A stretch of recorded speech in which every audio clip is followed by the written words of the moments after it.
Alex Trybulski is a hero. But if you could encapsulate the amount of time, labor, sweat, gut-wrenching, heart-stopping moments experienced by military members during their service, hero doesn't seem like a big enough description. We only see heroes at parades or when they're receiving the medals they earned. Alex Trybulski would never have seen himself as a hero until it was over. Alex was 25 years old when the Japanese bombed Pearl Harbor. I knew right away this meant Goodbye Joe, he relates. Goodbye Joe, a phrase he used to describe situations up the road that looked dangerous, would become a recurring thought for him in the next 4 years. After doing basic training in the swamps of Louisiana and being stationed in Southern California and Oregon for over a year, they were sent to Hawaii to practice jungle training while awaiting assignment. Their division, the 96th Infantry, which was nicknamed the Deadeyes, was assigned to General Douglas MacArthur for the invasion of the Philippines. Another Goodbye Joe moment in Alex's eyes. Once they landed on their first island, all illusions of heroism were quickly extinguished in the heat and the work of defending airfields and fighting off Japanese ships. One morning, a buddy and I were standing by a runway when we saw planes approaching, he recalls.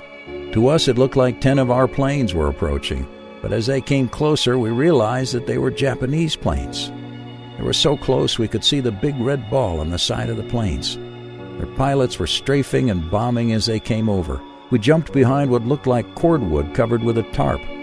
When they passed, we looked under the tarp and found 57mm ammo for anti-tank guns.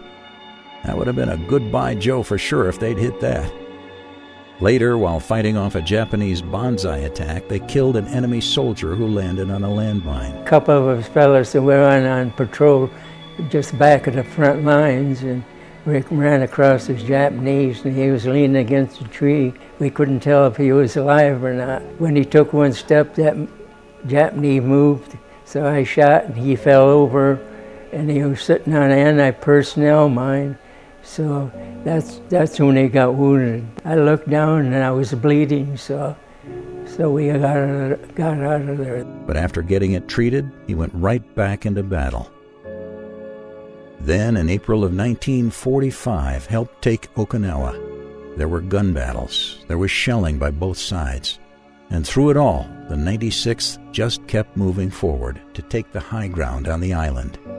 He watched kamikaze pilots attack American ships. He evacuated injured men under cover of darkness, once by wading through a creek to stay out of the line of fire. And finally, they took the island. We went back to the Philippines after that to receive new equipment and get replacements. We had 7,000 casualties and 1,500 dead. And while they were waiting to be sent to invade Japan, the U.S. ended the war in the Pacific with the bombing of Nagasaki and Hiroshima. After that, they said that we were going to go with a different division.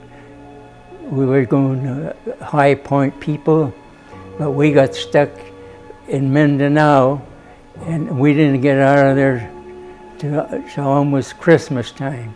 So in other words, I was in there in a war about 10 months before, and I was in a war 6 months after the war.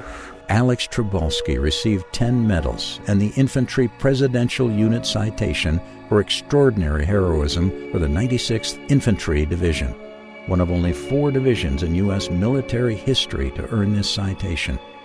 He received the Combat Infantry Medal years later. I treasure that one the most because it shows I was actually in combat, he says. He got a job, got married, and settled down to a typical life. He says, I don't feel like I changed much after the war, but serving in the Army did give me a strong work ethic, a daily routine to follow, morning sit-ups and push-ups, and the chance to devote my life to my wife and daughters. Like most members of the greatest generation, Alex Trybulski never saw himself as a hero, and he's always grateful that he never had to say, "Goodbye, Joe."